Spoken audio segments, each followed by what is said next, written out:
Oh, you beautiful lake trout, you.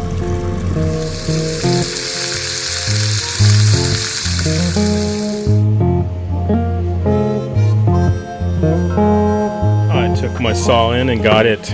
I got both chains sharpened professionally over in Brainerd. I found a place that would do it for like $8 a chain, which is a really good deal.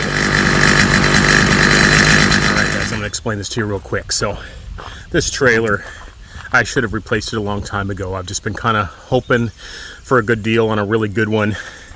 And trailers that are big enough to handle a 30-foot flat bottom boat is kind of hard to find.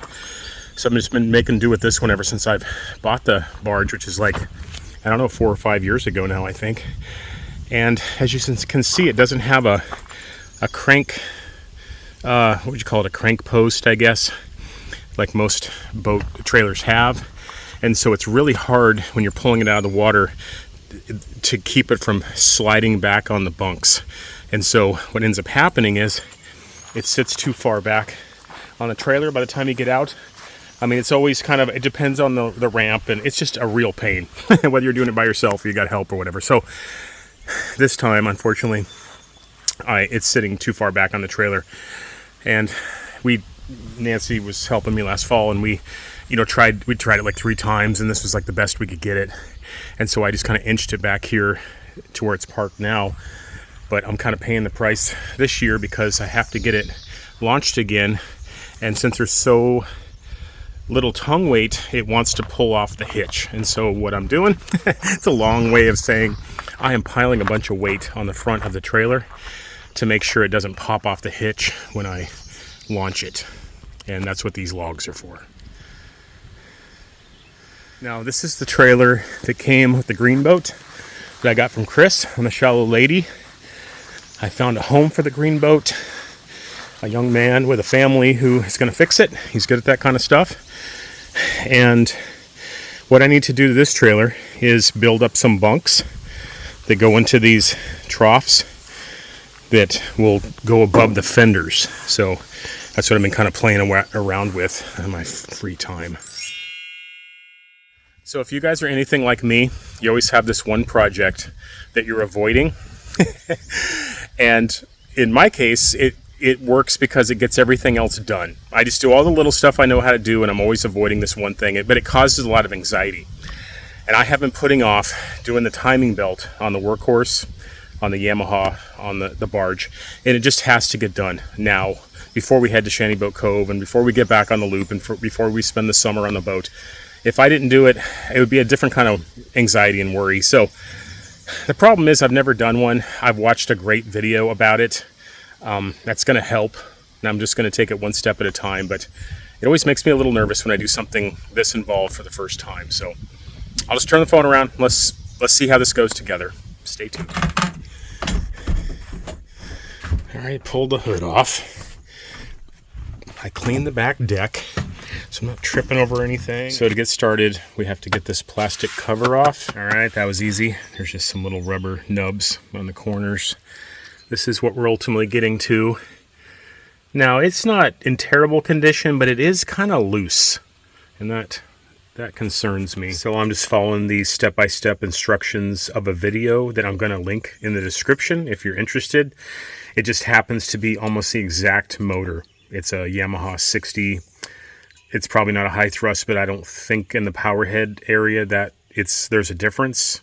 And theirs might be carbed, but I don't think there's a difference either. So all this is, when it comes to this particular job I'm doing, it's more or less identical, which is nice that I found a video like that. I mean, they're all pretty much the same, a Honda, Suzuki. Some Suzukis are actually chain. They have a chain instead of a belt, some of the new ones, which is nice. But anyways, the next thing I did was, you can see there's top dead center there. You see that one and that arrow. It's lining up with that arrow right there. So those two need to line up perfectly. So before we start taking anything off, there is another mark worth looking at. Do you see that? I'll put an arrow on the screen when I make this video. You see that little nub piece of metal with it, like an arrow sticking up. It lines up with another mark on the flywheel. So you always want to, that's the timing on this side.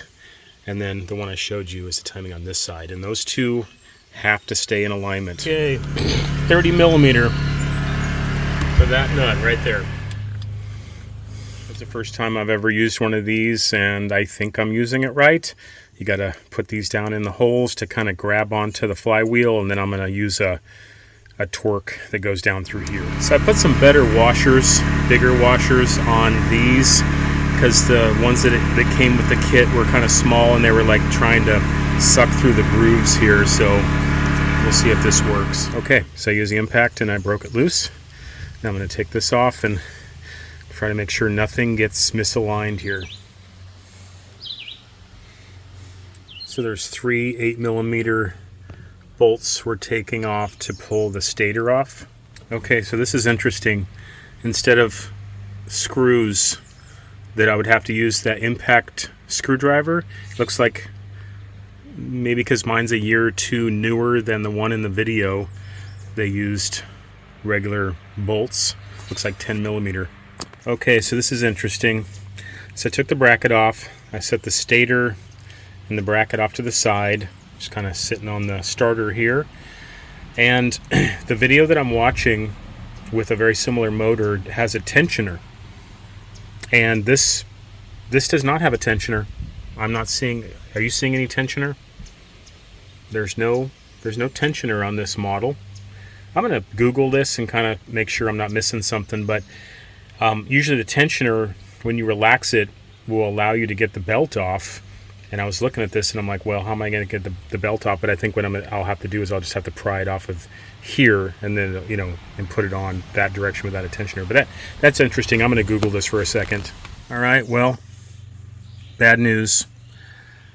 The 2 belts that I got are a little too long. They must be for a different year that uses a tensioner, and they're too loose. This is the old one, and it fits like it's supposed to, but these are too long. Well, that's a real bummer. So I'm gonna have to get the right timing belt before I can put this back together. And today is Saturday. No one's open on Sunday. And I'm gonna have to go out of town to get it and order it. So I'm gonna have to just put the hood back on in case it rains and take a lot of footage to remind myself how it all goes back together. I think it's pretty straightforward, but it just means not being able to alleviate this stress of this job that I've been dreading, and it should have been done today. It's a bummer.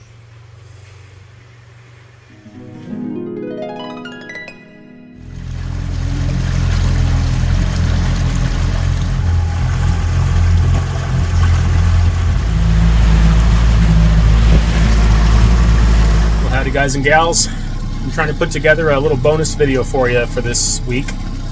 We're out here on beautiful Lake Superior, trying to catch some fish, trying to figure out where they're at. I've had a couple of buddies who caught some yesterday tell me roughly how they were catching them and where. And so I'm going down to that depth. Right now we're about 75 feet, and we're about 10 feet off the bottom. I'm using spinning glows because I always catch them on that.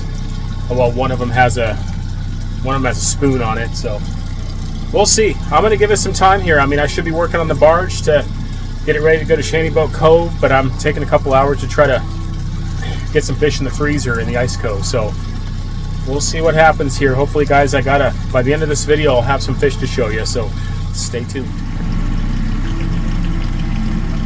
Oh, look, we got one. We got one. See it? Look at that. Look at that. See that? Look. See it?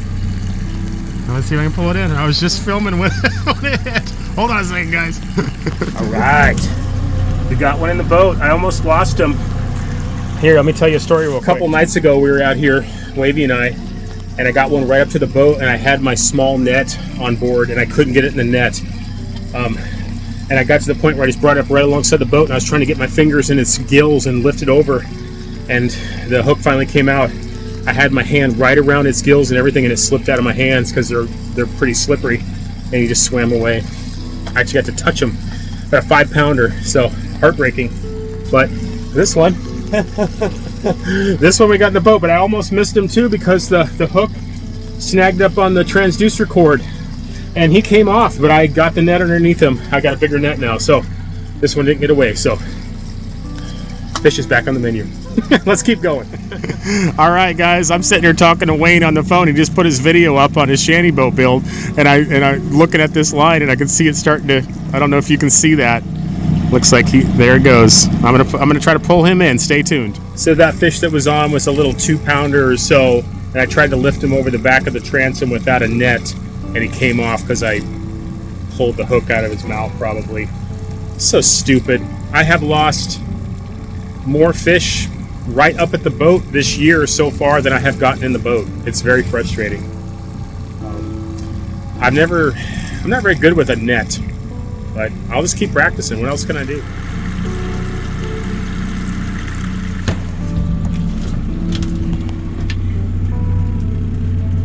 Look at these conditions out here, guys. Perfect.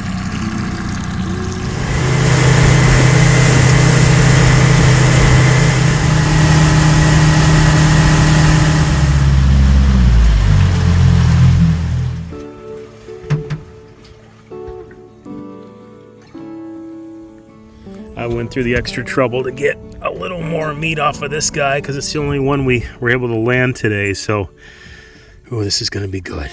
Oh, hi, I'm Wavy Gravy, star of the channel, and welcome to another 1-minute meal from the Shanty Boat, brought to you by Ice Cold Coolers.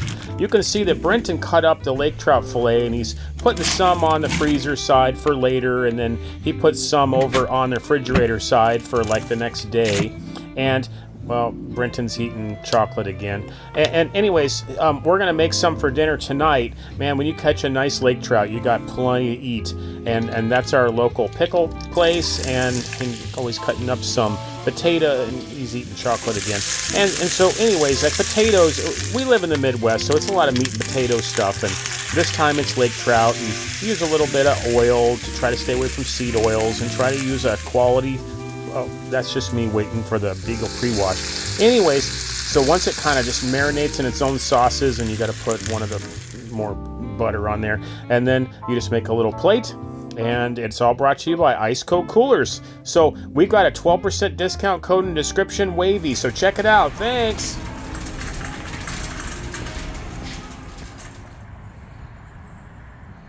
Well, howdy guys and gals. Welcome to the Modest Minnesota compound. I am working on a trailer for the Beagle barge. I'm going to turn the phone around. Just give me 1 minute. I'll tell you what I'm doing. Okay, as I mentioned probably earlier in this video, this is the trailer that came with the green boat that Chris on the Shallow Lady, the boat he bought before he found his Shallow Lady. And we've been just trying to have some redeeming qualities to that fiasco. That I'll tell that story sometime, or maybe he will. But anyway, this trailer is long enough. It's the same length as the one that's under my barge now. Now that's a house trailer. It's a terrible trailer. It's been barely getting the job done for years. It's probably dangerous. It's amazing. And I've said it before. It's amazing no one's died, me or somebody else, or more than one person. It's terrible. It just has to get solved. Now, ideally, I would love to put an aluminum trailer underneath the barge, but it's just big money that I don't have. So I'm trying to make this one work. I think it's going to work, even if it's, you know, if it's not my forever trailer. It might last for a couple years, get the job done. I'd be happy if it did. So what I'm doing, I'm trying to do this quick here, guys. I know this. We want to be out on the water having fun, just like everybody else wants to see too. Trust me.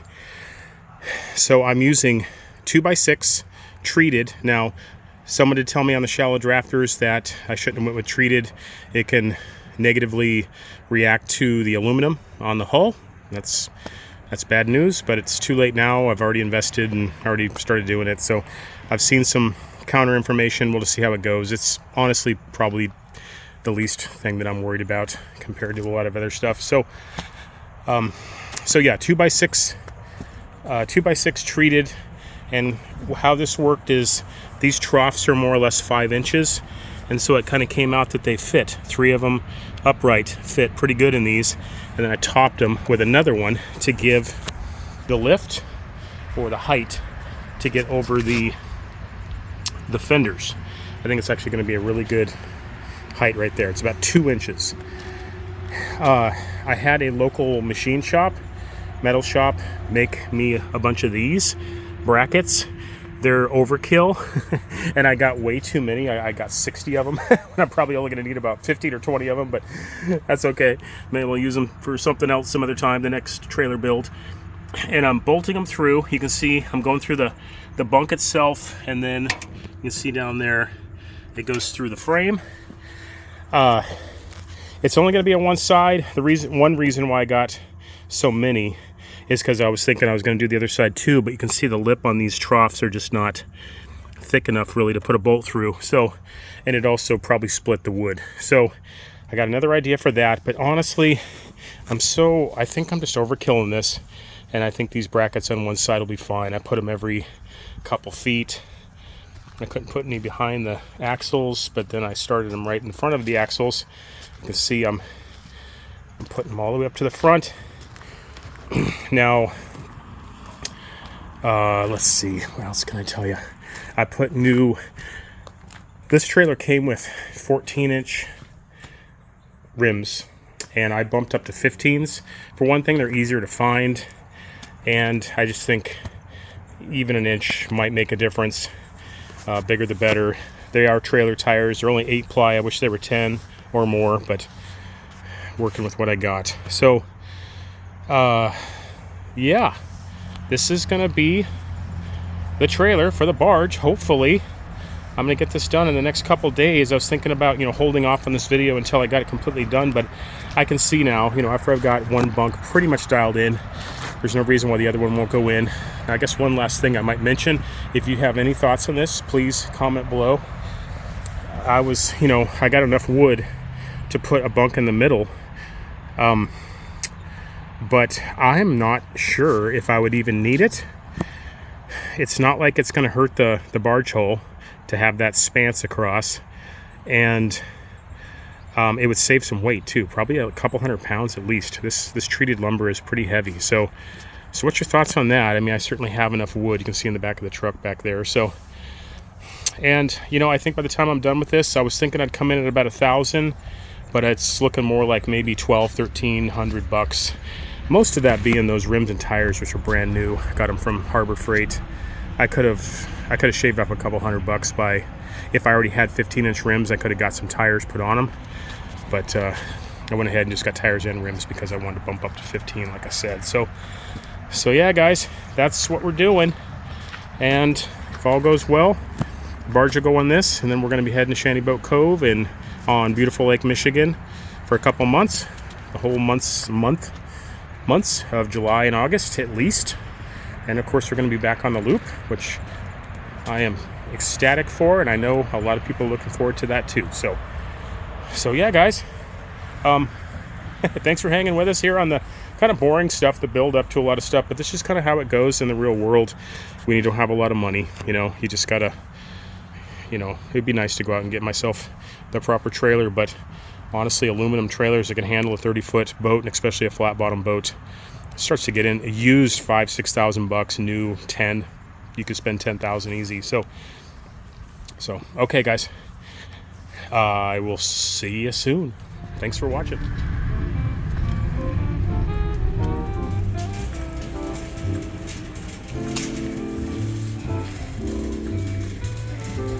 Try eating that one in your mouth. Nope, you're gonna lose it. Oh yeah, that's how she gets more than one. Okay.